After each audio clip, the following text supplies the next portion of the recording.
2027 మార్చి నాటికి పోలవరం పూర్తి చేస్తామన్నారు సీఎం చంద్రబాబు. ఆగస్టు 14న ఎడమ కాలువకు గోదావరి నీళ్లిస్తామన్నారు ఆయన.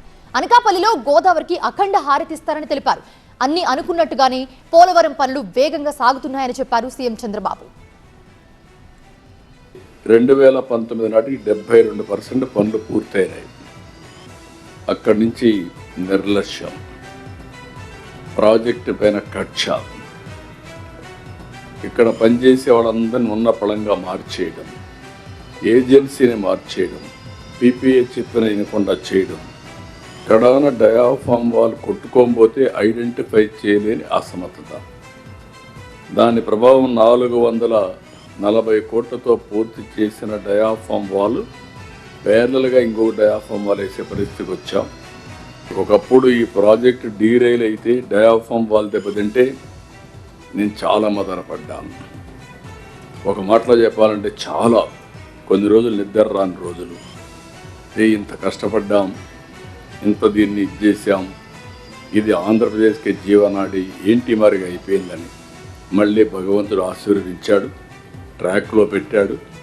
కేంద్రం కూడా పూర్తిగా సహకరించింది. వారికి కూడా మనస్ఫూర్తిగా ధన్యవాదాలు, కృతజ్ఞతలు.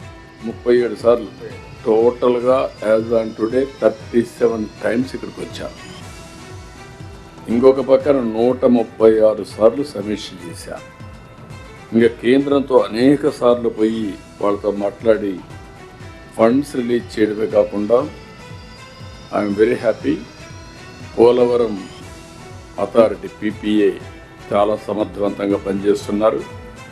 ఇంటర్నేషనల్ ఎక్స్పర్ట్స్ బాగా పనిచేసి కోఆపరేట్ చేస్తున్నారు.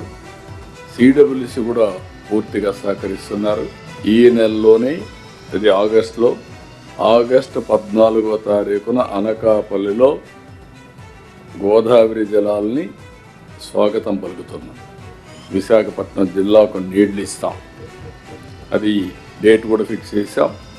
స్వాతంత్ర దిన వేడుకల కంటే ముందు 2026 ఆగస్టు 14వ తారీఖున నీళ్లు రిలీజ్ చేసే కార్యక్రమం పెట్టుకున్నాం. దీని ప్రకారం అధికార యంత్రాంగానికి ఆదేశాలు ఇచ్చాను.